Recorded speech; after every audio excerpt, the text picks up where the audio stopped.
Hello everyone. तो दोस्तों यहाँ पर आप देख सकते हो कि नेशनल हाउसिंग बैंक की ओर से दोस्तों यहाँ पर रिक्रूटमेंट की जा रही है। बहुत सारी पोस्टें जो है इनकी ओर से यहाँ पर निकल कर आई है, जिसके लिए यहाँ पर आप देख सकते हो सबमिशन ऑफ ऑनलाइन एप्लीकेशन, यानी इसके लिए आपको ऑनलाइन एप्लीकेशन फॉर्म जो है वो सबमिट करने पड़ेंगे। 29/6/2024 से फॉर्म लगना यहाँ पर स्टार्ट हो चुके हैं और 19/7/2024 तक आप यहाँ पर फॉर्म को सबमिट कर सकते हैं। ठीक है दोस्तों। और इसके लिए दोस्तों आपको जाना पड़ेगा यहाँ पर NHB यानी कि नेशनल हाउसिंग जो यहाँ पर बैंक है, इनकी वेबसाइट के ऊपर आपको जाना पड़ेगा, जो कि है www.nhb.org.in। तो यहाँ पर जाकर आप ऑनलाइन मोड से यहाँ पर अप्लाई कर सकते हैं अगर आप अप्लाई करना चाहते हैं। साथ ही साथ दोस्तों यहाँ पर आप देख सकते हो नेशनल हाउसिंग बैंक यानी कि NHB जो है ये इनवाइट करता है एप्लीकेशंस के लिए जो भी एलिजिबल कैंडिडेट्स हैं। यहाँ पर बहुत सारी वेरियस पोस्ट हैं, जैसे कि जनरल मैनेजर स्केल 7th है, जो कि यहाँ पर प्रोजेक्ट फाइनेंस की यहाँ पर वैकेंसी है। असिस्टेंट मैनेजर स्केल 5th की यहाँ पर वैकेंसी है। Deputy manager scale 2nd, assistant manager scale 1st की यहाँ पर वैकेंसीज़ हैं। तो कई सारी यहाँ पर वैकेंसीज़ है जिसके लिए आप यहाँ पर अप्लाई कर सकते हैं। कुछ कॉन्ट्रैक्ट बेसिस पर हैं, कुछ परमानेंट यहाँ पर बेसिस पर वैकेंसी हैं और कई सारी पोस्टों के लिए यहाँ पर एक्सपीरियंस जो है वो रिक्वायर्ड रहेगा। लेकिन यहाँ पर जो असिस्टेंट मैनेजर स्केल 1st है, इसके लिए यहाँ पर कोई भी यहाँ पर एक्सपीरियंस की आपको ज़रूरत नहीं है। सिंपली अगर आपने ग्रेजुएशन की है तो आप यहाँ पर इन पोस्टों के लिए अप्लाई कर सकते हैं। ठीक है, थोड़ा सा नीचे स्क्रॉल करते हैं। नीचे स्क्रॉल होने के बाद दोस्तों यहाँ पर आप देख सकते हैं मोड ऑफ एप्लीकेशन क्या लिखा है कि किस तरीके से आपको यहाँ पर एप्लीकेशन के लिए अप्लाई करना है। तो candidates are required to apply online, तो आपको ऑनलाइन अप्लाई करना है।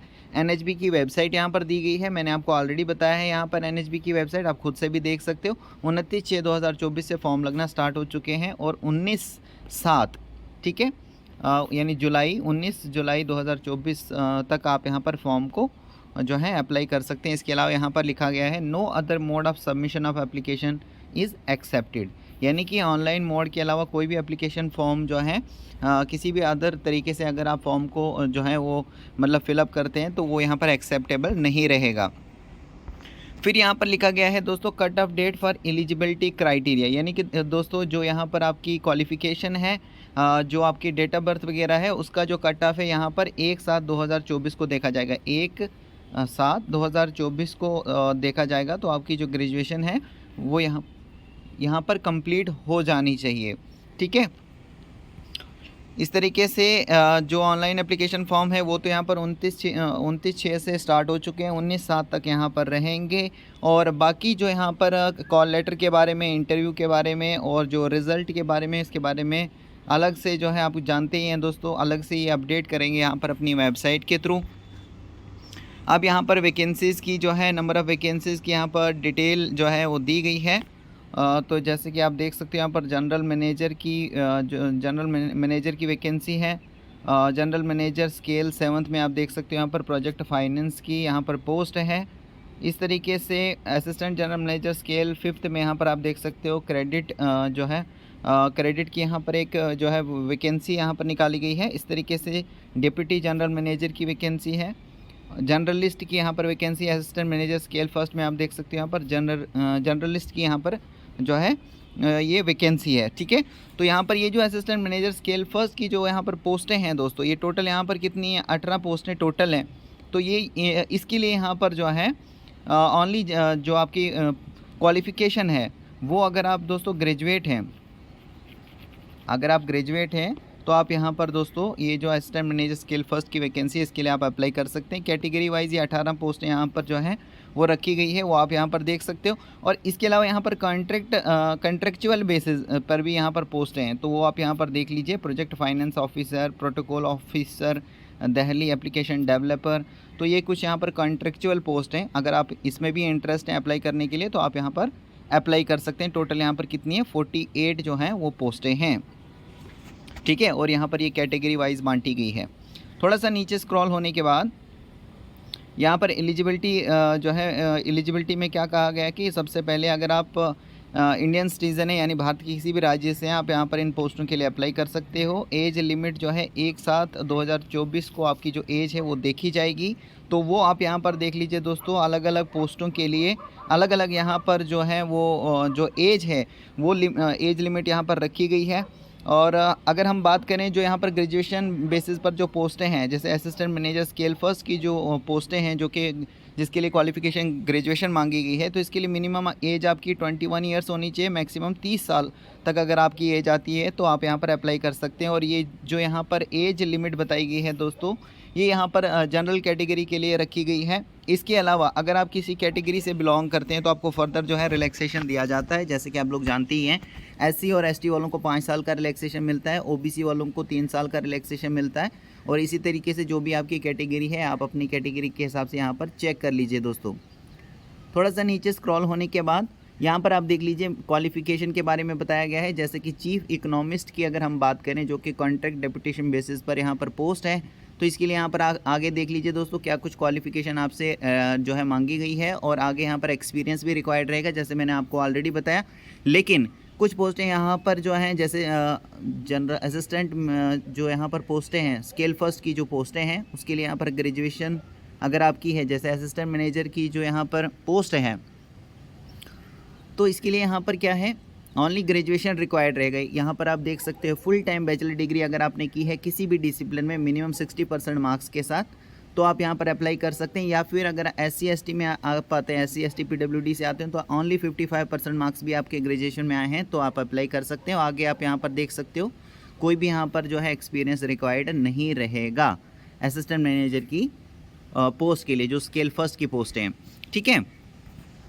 या फिर इन्होंने बताया दोस्तों कि अगर आपने जो है वो मास्टर डिग्री भी की है, फुल टाइम मास्टर डिग्री भी अगर आपने की है किसी भी डिसिप्लिन में, तो आपको यहाँ पर ओनली 55% मार्क्स भी आए हैं तो अप्लाई कर सकते हो। और अगर आप कैटेगरी से आते हो तो 50% मार्क्स भी अगर आपके आए हैं दोस्तों, तो यहाँ पर आप अप्लाई कर सकते हैं, ठीक है।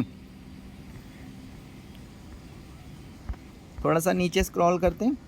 नीचे स्क्रॉल होने के बाद दोस्तों अभी हम जो है इसके लिए क्या कुछ फ़ीस जो है वो रखी गई है वो भी हम देखेंगे।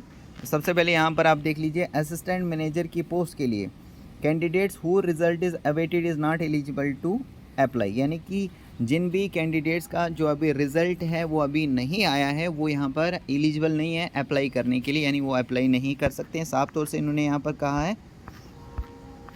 थोड़ा सा नीचे स्क्रॉल करेंगे। नीचे स्क्रॉल होने के बाद दोस्तों स्कीम ऑफ सिलेक्शन, किस तरीके से आपकी यहाँ पर सिलेक्शन होगी, तो सबसे पहले आपका ऑनलाइन जो एग्ज़ाम है वो आपका कंडक्ट कराया जाएगा।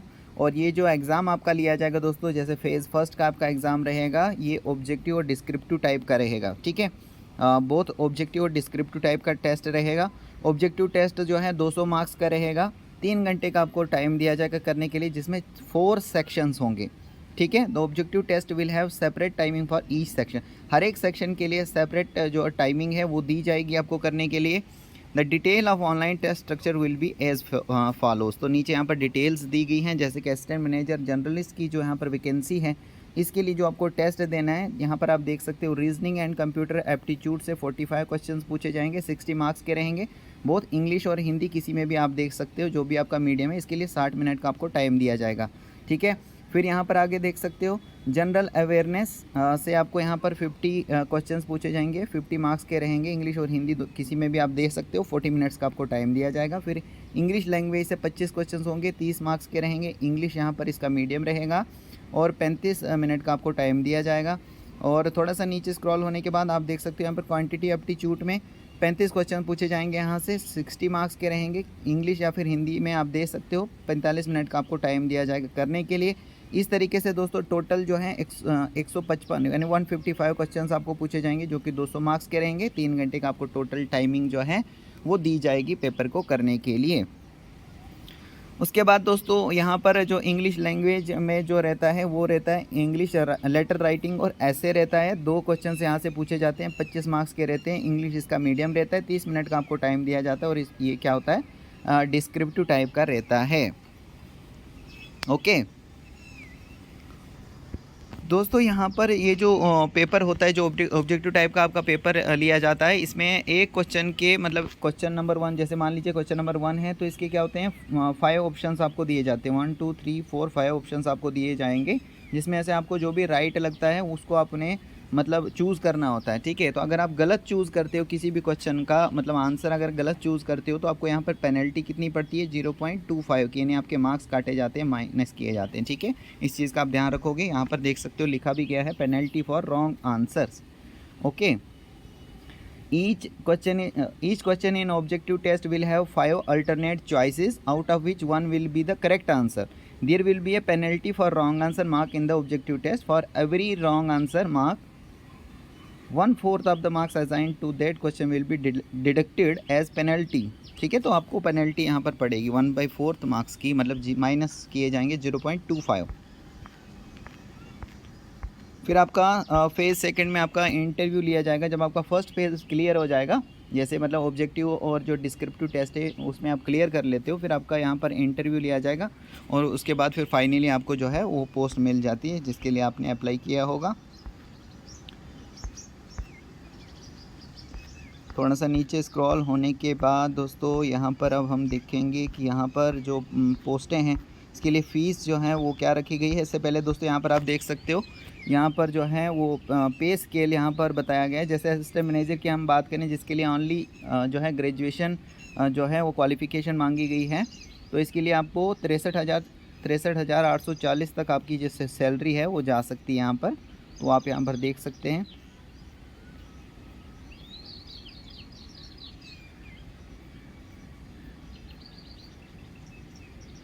अब दोस्तों यहाँ पर एप्लीकेशन फ़ीस की अगर हम बात करें तो जो भी कैंडिडेट SC ST और PWD से आते हैं उनके लिए ओनली यहाँ पर इंटीमेशन चार्जेस हैं 175 रुपीज़ ही उनको पे करना है। बाकी फ़ीस उनके लिए नहीं रखी गई है, उनको माफ़ है दोस्तों।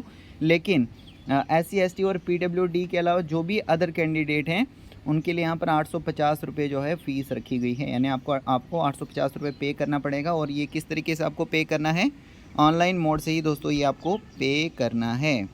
Online examination centre for the position of scale first, तो जो भी यहाँ पर स्केल फर्स्ट की जो पोजीशन है उसके लिए यहाँ पर जो ऑनलाइन एग्जामिनेशन सेंटर्स हैं उनकी यहाँ पर लिस्ट जो है वो दी गई है दोस्तों कि कौन सी जगह पर आपका जो एग्ज़ाम है ये कंडक्ट कराया जाएगा। तो यहाँ पर टोटल जो है वो 20 सेंटर्स हैं, देख सकते हो आप यहाँ पर Ahmedabad, Gandhinagar, Bengaluru, Bhopal, Bhubaneswar, Chandigarh, Mohali, Chennai, Kolkata, Greater Kolkata, Lucknow, Mumbai, Navi Mumbai, Greater Mumbai, MMR, Nagpur, New Delhi, NCR, Patna. और इसके अलावा यहाँ पर नीचे भी कुछ सेंटर्स दिए गए हैं जैसे देहरादून, गुवाहाटी, हैदराबाद, जयपुर, रायपुर, रांची, तिरुवनंतपुरम और विशाखापट्टनम जैसी जगहों पर आपका जो सेंटर है वो यहाँ पर जो है इसकी लिस्ट यहाँ पर बताई गई है कि इन जगहों पर आपका जो ऑनलाइन एग्ज़ाम है वो कंडक्ट कराया जाएगा। ओके,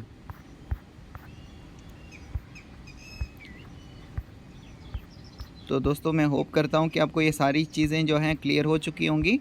तो अगर आप इंटरेस्टेड हैं दोस्तों तो आपके पास अच्छा खासा टाइम है, आप यहाँ पर अच्छे से इस नोटिफिकेशन के एक बार फिर से रीड कर सकते हैं और अप्लाई कर सकते हैं। So thank you very much.